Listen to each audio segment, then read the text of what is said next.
and a half ago, the first text I get from my son is, "Mom, there's a live shooting on campus, and I'm going to run, and I love you." I was like, what? So we've only been texting, and I'm getting live updates from him because we've told him to turn off his phone, not to make a single sound, but he's in a supply closet room on campus, barricaded with 12 students. They've turned off the lights. They've put chairs on their door. One of his classmates is having a panic attack, so the friends are trying to keep her quiet so that no sounds are being made. They have a radio update that they're getting as students, and the most recent update is that there's nobody in custody, and there's an active shooter that's still on campus with some casualties, but we don't know how many. We just know that their situation is not resolved at all. My son is currently safe. He's in a barricaded room, but they're so frantic. Like, this is just a nightmare as a parent. This is horrible. And I'm so sorry. We can't imagine. And we really are working as best we can here to get updates from officials in the area.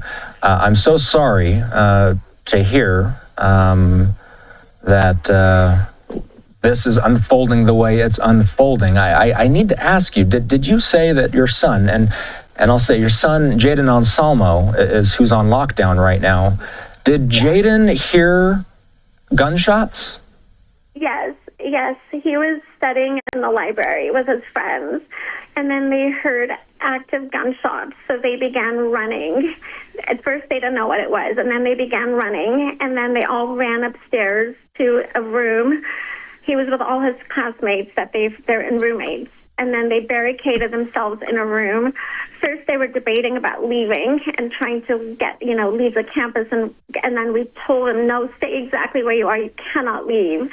You have to turn off your phones, turn off your ringers, turn off your lights. And his dad and I are just texting him nonstop, giving him instructions on keeping the girl in the room who's having a panic attack quiet, supporting her, and just all of them to not make a single sound and to keep the lights off. And if anyone tries to enter, they will fight. But they barricaded the room with chairs. So they have not seen police yet? They have seen no police. No one has come in. No one has told them to leave. They're just waiting. And we've told them to not leave anywhere, not to leave the room until somebody official comes and tells them to leave. But as of now,